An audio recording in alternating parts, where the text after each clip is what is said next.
a little comedy, a little trauma, and a lot of ish. Welcome to Recovered-ish. I'm Carissa.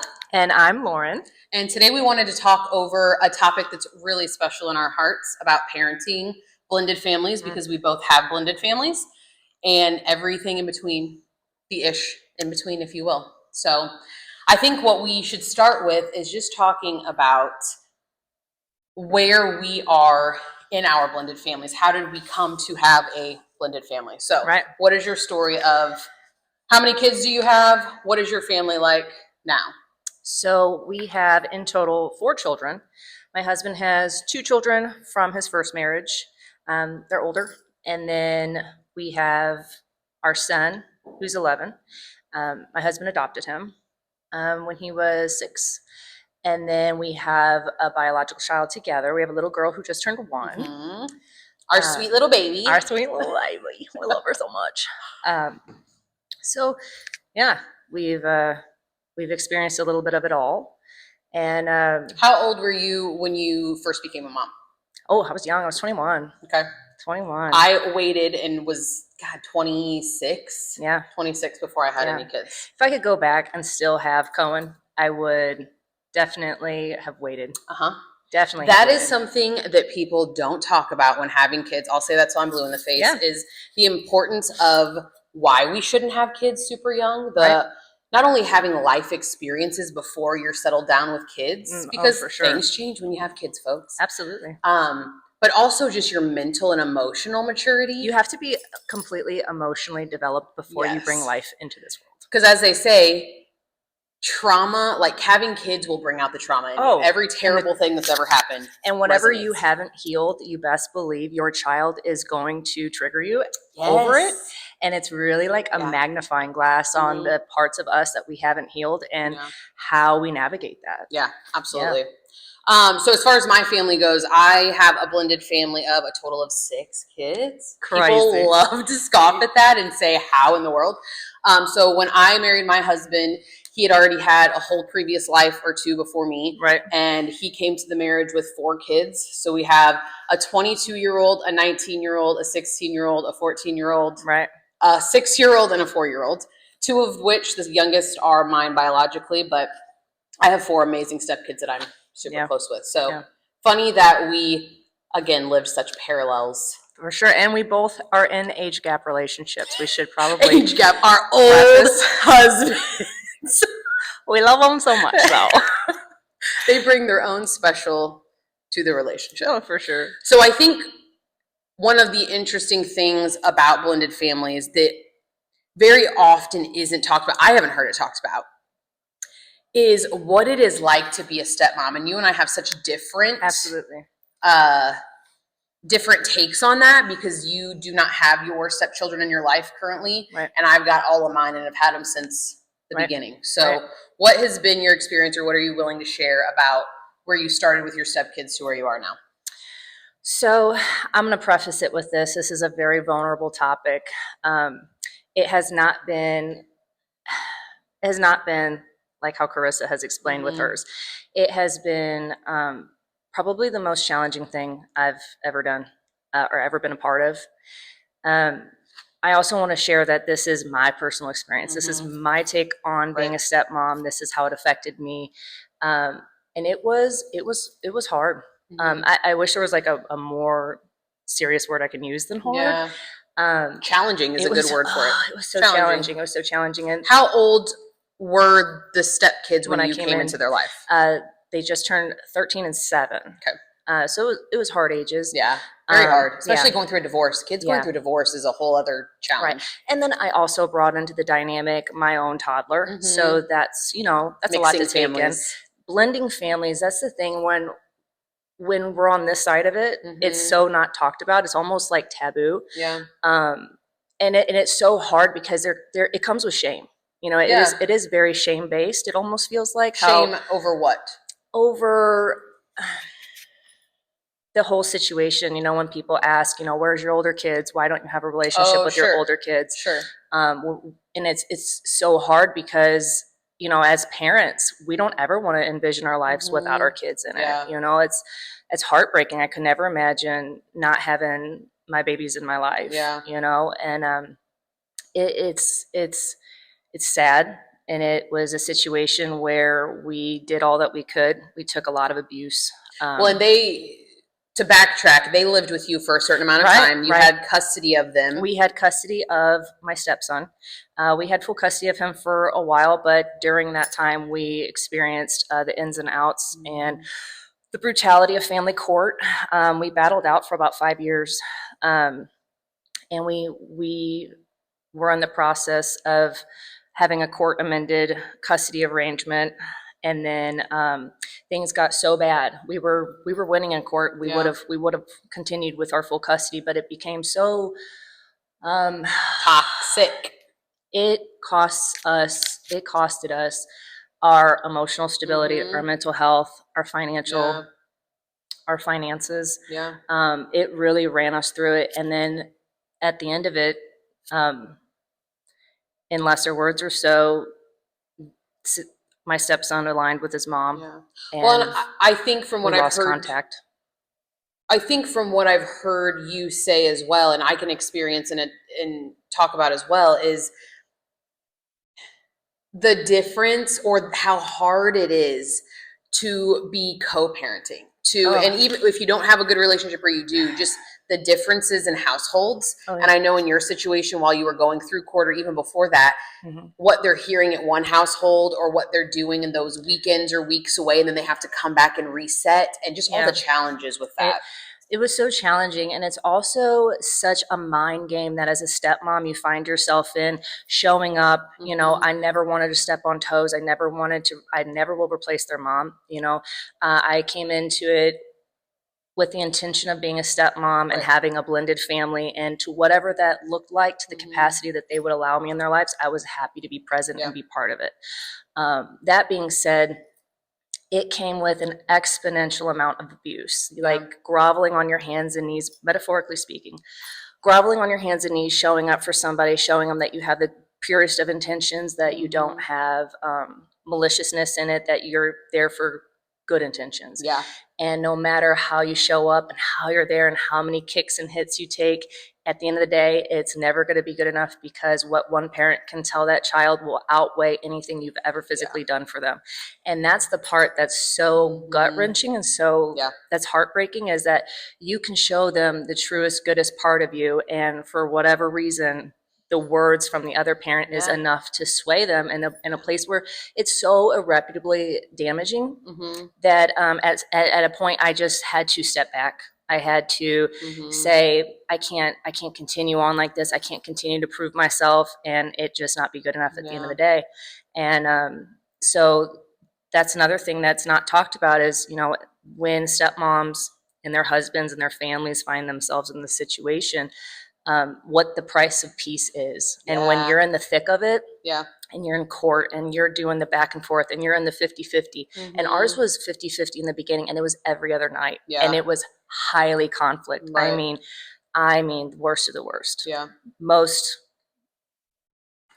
like you said, it cost you your peace. I mean, you have no peace of mind. You have no comfortability. There was no peace at home. There was no peace at work. There was no peace out. There was no peace ever. And that translates into many aspects of your life, not just your relationship. That transpires into how you show up at work, how you show up in your other relationships in your life. And it was taxing on every single, in every avenue. It was extremely taxing. Well, I think I have to say too, because we both, while different situations, we both came from the exes of our husbands being very toxic and being very gaslighting, manipulating to the children, to the situations. And I think as the stepmoms, you never hear about what that looks like. Like, I feel like we always hear about, like, oh, the mom is talking about the dad and how they're terrible. They don't show up. Their girlfriends are god awful. And really, as one of the girlfriends at the time, or as the other parent at the time, we're not always terrible. There's just a lot of conflict because they're going through a split up. They're going through different households and differences in parenting. And in my situation, we parent very different in our households.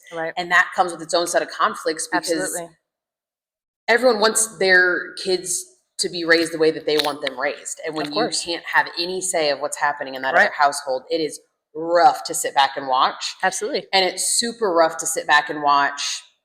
I'll say it till I'm blue in the face, to be the trusted, because with my stepkids, I came in when they were 13. Yeah, tell us their ages.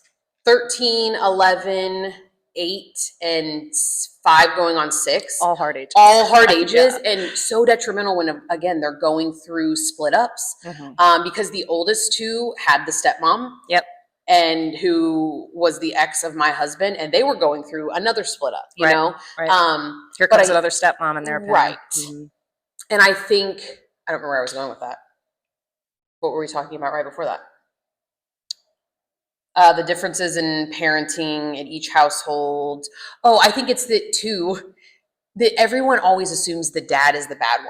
And so you have to fight to defend. Why don't you have your kids right now? Why are you splitting your time? Why don't you get to be the one to go here or there? Or all the blame and shame we dealt with of, oh yeah, well, why can't you make it to this thing? I signed my kids up for this. Why can't you be there? Well, we have X and X and X going on, and we have work, and we have to do this already. There's just so much blame from the other side. Oh yeah. We're like the dog that can get kicked at the end of the day. It's easy to kick us. It's easy to place blame at our feet. You know, that's just how it goes. And I want to highlight the dynamic difference between stepmoms and stepdads, because a stepdad can come into the picture and do the exact same thing a stepmom has done. Show up, be present, be loving, you know, treat the child as if they're their own, want nothing but the best for them. And everybody's like, oh, they're just a gift from God. Oh my gosh. Stepmoms aren't a gift. Oh no, how dare she? She's intruding on the mother. That's the mother's job. How dare she? Well, who does she think she is? Yes. And it's such a dynamic difference between the two roles. And it's sad. I think step parents, especially stepmoms, have been so stereotyped. I mean, God, look at Disney. Disney's done us so dirty. Yeah, true. The wicked stepmom. Yeah, it's the bad stepmoms. Everybody is always the stepmom. So we've just I feel like we've already got a hard bit from the jump. And I want to say this, if there's a stepmom out there that can reflect and see that we have similar stories, and you identify or you're going through the challenges that I've went through and my husband went through. The whole preface of this and what I'd like to achieve here is, maybe I can't fix what you're going through, and I can't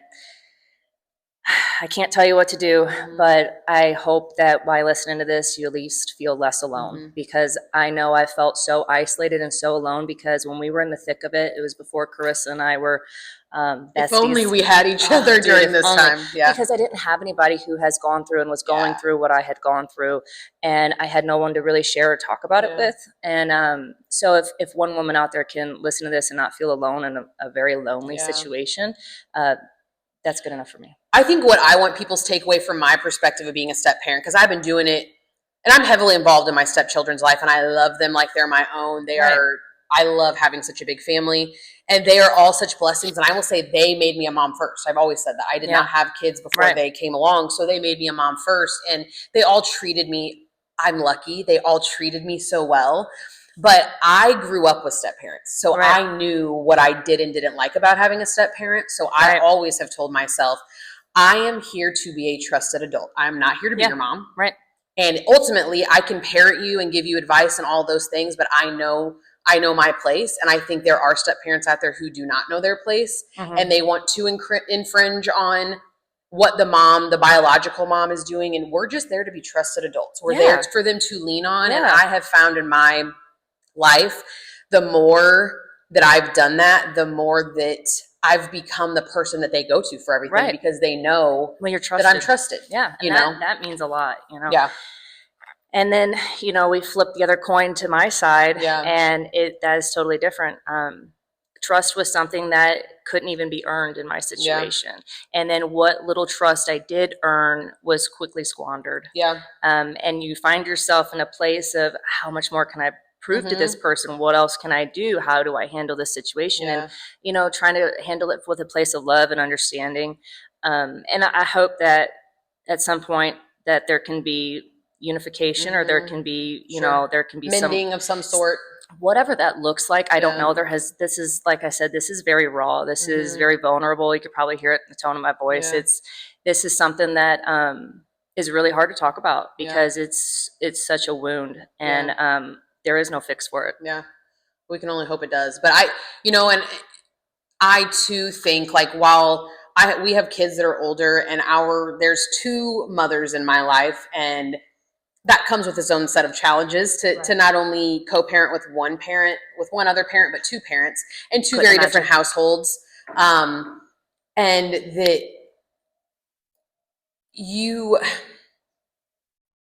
I still, even in this day, like my situation started out very rough. There was a lot of manipulation, a lot of really tough things said to me. Mm-hmm. And I found over my time of being a step parent that I am someone who likes to have control of plenty of situations. And I so badly wanted to advocate for my husband and his ability to be a parent that I wanted to help that other parent see, but no, they're good. They're good. They're good. To the point that it inserted myself too much to where that other parent was coming for me and shooting shots. Sure. And I had to learn, because I was their contact at one time. I was the middleman because they couldn't speak to each other. No, I've never been there. And after, it's rough. Yeah. Wouldn't recommend it for anyone. Don't insert yourself to that point. But I learned, and I'm now at a point and have been for the last however many years, you guys handle your stuff. Yes. Biological dad and biological mom, you guys do your thing. Just keep me informed on what's going on. I'll give you my opinion when it's asked for. And sometimes I'll give you my opinion when it's not asked for. Right. But at the end of the day, I know that you guys have to make the ultimate decision. And my husband is good at not counseling. What's that word? Mediating? Well, just talking with me first before he speaks to the other parent. Right. So that we're in a united front. I don't want it to be like my husband, I don't ever tell her anything. Right. But we talk about it. We'll get, together on what we think. And then he's the united front to the other household. He's the communicated party. Yes. And that's the best way to keep it, I think. I wish I would have taken my steps back much sooner. Yeah. It's hard. It's so hard because you catch yourself. You want to make it right. You want to make it right. You want to, and especially when we're in my situation where we were years into this. Yeah. I mean, we were thick and years into this. And by this point, I had put in so much of my heart and soul into it that we were just like, and my husband too, we're just holding on for dear life because we're like, we'll see it through. Like it'll eventually get better. It'll eventually get better.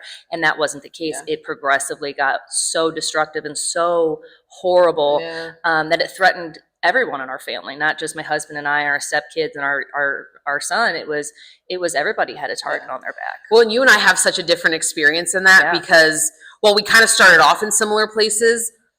It was like, as time went on, I remember back in the thick of it in the beginning, I'd be like, we just have to wait until they're this age. We have to wait until that's such a lie, they're more emotionally. It wasn't in mine because it was a lie for mine. In my situation, I now look back. And that saying, or when people will be like, man, remember what you wished for? It's happening right now. And I look back and say, I was so in the thick of it. We were so upset. And not that there's still not really hard things going on at any given time. With 6 kids, there's always something happening. Yeah. Or multiple things happening. Right. But I now look back and think we're all in a decent enough spot. I can't say we're best friends with anybody, but we all can communicate decent enough. We all can be around each other and be fine. Right. We go with one of the moms. We go to the birthday parties and stuff together. That's and great. Graduation parties. That's great. The other,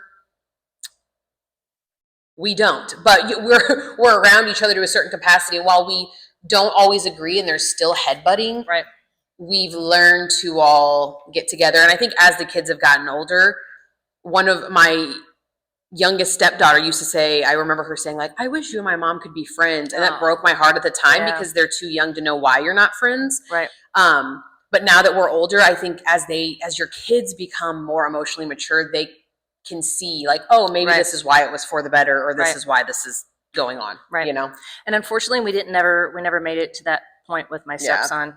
He was out of our home and moved in with his mom right before he turned 13. Yeah. And we've been no contact. We've lost contact and had no contact since then.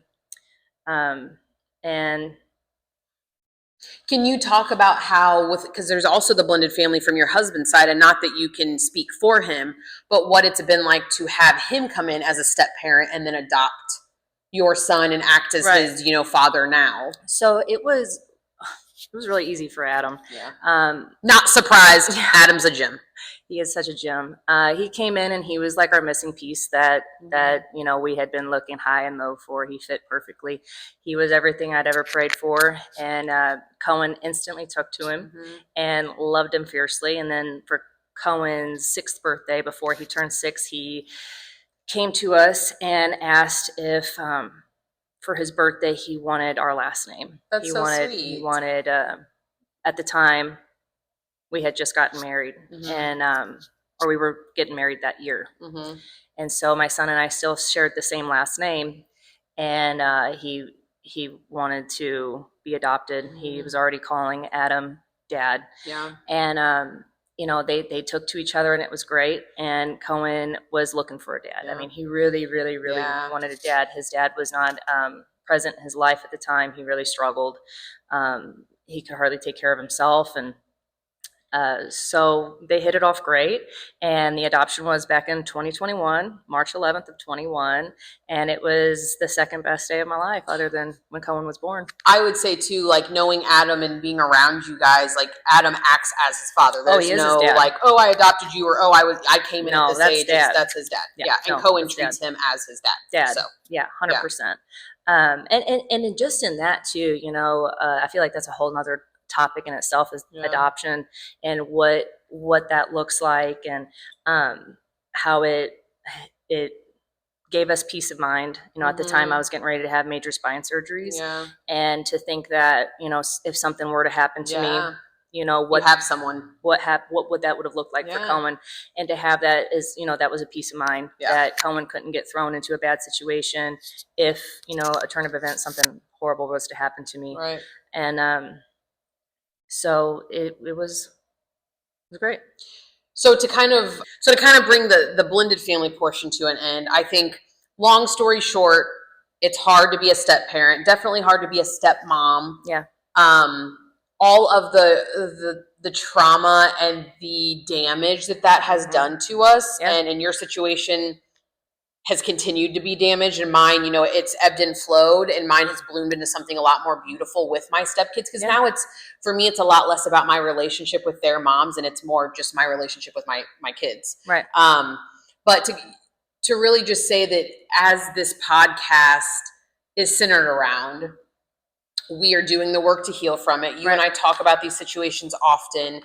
This is why we bring these things up, because sometimes when you air things out, you find people who didn't realize that there was a community out there of other stepmoms that felt this way. Right. And it helps you realize that we're working through that trauma. We're coming to the conclusion that it wasn't anything to do with us, or why we were never treated for that reason. Exactly. And that's what I had to learn. And if there's any other stepmoms out there that are listening, it isn't really you. It doesn't matter. And I remember crying to my husband about this and just being like, what could I do? Like, how could I improve this? What can I do to make this better? And then it was just like a light switch went off. It's like, you know what? It wouldn't matter if it was me in these shoes or Becky down the street. Yeah. It would be the same outcome. It doesn't matter who you are. It just didn't matter. Well, I think at the end of the day, it wasn't me. We can only be the best step parent we can be. We can only be the best person we can be. And the rest just has to fall into place. And then sometimes it doesn't fall into place. And that's okay too. You find a new normal. Yeah. And sometimes blending feels like breaking. Yeah. It's not flawless. It's not something that's easy. In fact, blending, it's something that I think people really, really need to take into account before jumping in with somebody that has kids.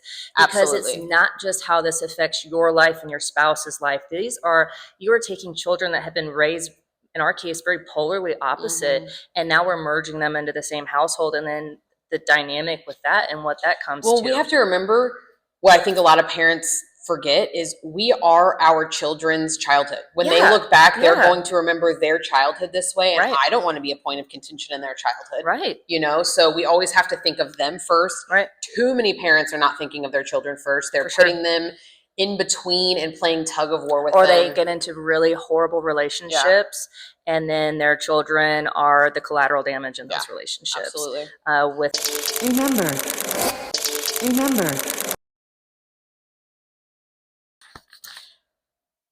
I did want to be able to ask you, just on another parenting note, is something that I've thought about a lot. I take parenting very seriously, and I was always someone, before meeting my husband, it was a pretty well-known fact that I didn't even know if I wanted to have kids. Right. I didn't, and the reason it comes from my own past traumas of I've seen and witnessed and been a part of children blaming their parents for everything when they grow up and saying that you caused this. And I so strongly, because of how I grew up, and I had a brother who was an addict who blamed my mom for things that had nothing to do with her, but yet these kids are always going to blame parents. That's just how kids do things. Right.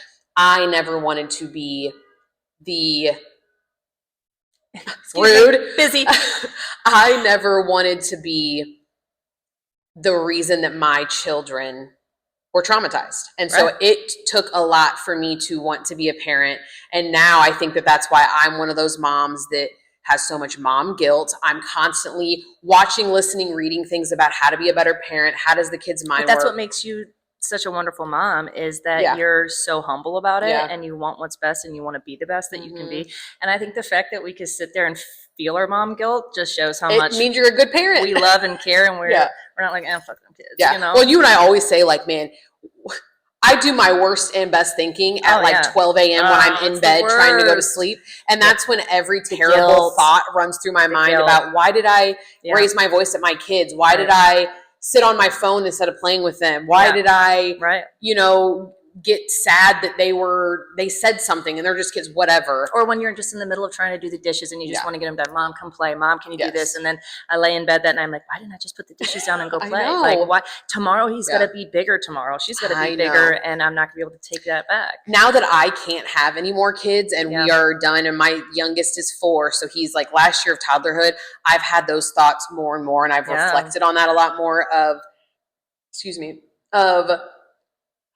they're only getting older. They're going to stop asking me to hold them. This is going to be the last time. Like, even my 6-year-old has gotten less and less lovey, more independent. And with them being boys too, it's like they are mama boys. Yeah. Don't get it twisted, but they're still changes. Yeah, I know. So, well, my question was going to be one that I've thought about a lot recently because I'm a deep thinker. We're both deep thinkers. That's why we have each other. Sure. Is why did you want to become a parent? Well, the first thing that comes to mind when we say that is I felt, almost in a sense, I felt a little rushed. I always wanted to be a mom. Yeah. I always knew one day I'd be a mom. I wanted to have a large family. Yeah, because you came from because I'm an only child. So I knew early on that I wanted to have a family and I always wanted to be a mom, and I preferably wanted a big family. But I remember thinking at the ripe age of 21 that my parents had me later in life. So they were older, and I just knew how much they would adore and appreciate having a grandchild. And I wanted and they're prime enough. I wanted to have a child. I wanted to start a family when my parents were at an age where they would still be like extremely active and involved in their lives, and share that with them. With being an only child, I knew that, I knew that they would thrive with grandparenthood. Right. And just, being able to share that and have that really pushed me into wanting to be a mom. I think for me, when I look back, because again, tell us. With so long not wanting to be a parent, I think when I look back on, I don't know that I remember, in all honesty, and I probably wouldn't admit this to my son later, we decided to have my oldest in a time where I was going through a huge grieving period because I had just lost my brother. Right. And I remember specifically telling my husband, I either need a baby or we need to get married. Like it's one or the other. It was one of those like terrible thing to do when you're grieving, but that was my first thought. Right. And which is so glad I did. Which is understandable because I can't imagine. You want to feel something. You want to feel happy. You want that. There's nothing more beautiful than bringing a baby into the world and sharing that and giving that kind of love that you can't give anymore to your brother, and thinking of a baby. You have a hole in your heart that needs to be filled. Pour that love into because now that love has got nowhere else to go. It's like you lose a piece of your heart and then you mend it and sew it together with a kid. So I think now what I think about having children and why do we have so many, or why did I have more than one, whatever, is that I am one of those people that takes very seriously creating future humans, great people that are going to populate this world. Good people to society. Yeah. Especially good men. Yes. And I obviously I've always wanted a big family. So it's important to me to we're both family people. So spending time, and when I'm older, being able to have grandkids and great grandkids. right. But more than anything, I want to make sure that my job as a parent is to raise amazing men who know how to treat a woman and treat other people in the world. And I know that it's my core duty to make sure that they know how to regulate their emotions. They know what their words and thoughts and actions do to people. How to and live how a good integrity life. Yes. And how to raise people, I won't even say just men, how to raise kids that are genuine, that are kind, that are empathetic. Right. Like, I just want to make sure that I give a good human to the world, because we need more good humans in this world. So I think that was my biggest reason for wanting to have kids. And I'm working hard, bitch. I'm homeschooling to try to give them the best education he can have. And you're doing great. I'm holding it down. Working full time. Business owner, homeschooling. We're doing a podcast. Yeah. We're doing all of the things. The plate just keeps piling, keeps baby. filling. But I also think the older I've gotten, and I have to say, the 30s are the prime. They are. I feel so much different than in my 20s, like emotionally, mentally. And I just think more and more, life is short. I want to do shit. I want to do something good. I want to make a difference for people. I don't want to just sit at home on the couch every night. I want to go out and do something. I want to make something that people can relate to. Yeah. I want to get deep, and I want to have thought-provoking conversation to make a difference. Yeah. In another life, I should have been a therapist, is what I feel like. Well, we can have therapy right here, baby. This is our medicine right here. You don't need a therapist. This is where we're both healing out loud, Out loud, literally. And when we hear ourselves talk, we're going into this completely blind. Yes. We just talk about what's on our hearts and how it's affected us. We usually text like the day of to say, what are we going to talk about? Yeah, what are we talking about? Yeah. And here we are. So this is very real to us. It's passionate. It's close to our hearts. Yeah. Unfortunately, this was a sadder story that I'm sharing with you guys today. They aren't all good. This is recovered-ish, by the way. We're recovered-ish. We're working through it, and just sometimes hearing out loud what we've gone through and what we've came from. Yes. How we heal trauma is we talk about it, we bring it to the surface, and then we hash it out. That's the whole reason. And sometimes hearing things out loud is healing in itself. Absolutely. Because those thoughts and how that played out just goes on a continual loop in your brain. And sometimes just talking about it and putting it out there, and you know what? I don't care what people think about what my story is and how I feel shame about it or how it's affected us. Here it is. This is our story. This is how it affected me, and this is my takeaway from it. Yeah. And I think women need community. Women need a village. We do. We have to be able to talk through these things and have shared experiences. That's where men are different, and God bless them for them not speaking things out loud, but we have to be able to talk it out. Sure. I don't know how much healing you and I have done in each other just being best friends for the last couple of years. Right. So I feel like we've healed so much. Exponentially. And then just the glow up we've had together. Yeah, we just talked about insert photo. Photo. We've definitely had a glow up, and that's great, man, where we can feel better on the inside and then also exude that by living healthier lifestyles, losing weight, clearing junk out mentally. I attribute it to that. We're working on our emotions, which then make us feel better, look better, want to live better. How we are interior wise is going to reflect exteriorly. So that's where we're at. And it's been a beautiful journey. I mean, it isn't over yet, bitch. It's not over yet. It's just getting started. We're just warming our ovens here. Yeah. And, I'm anxious to see where this is going to go and where this leads us. I'm excited. Remember, this is not just a story. Order Film is our future.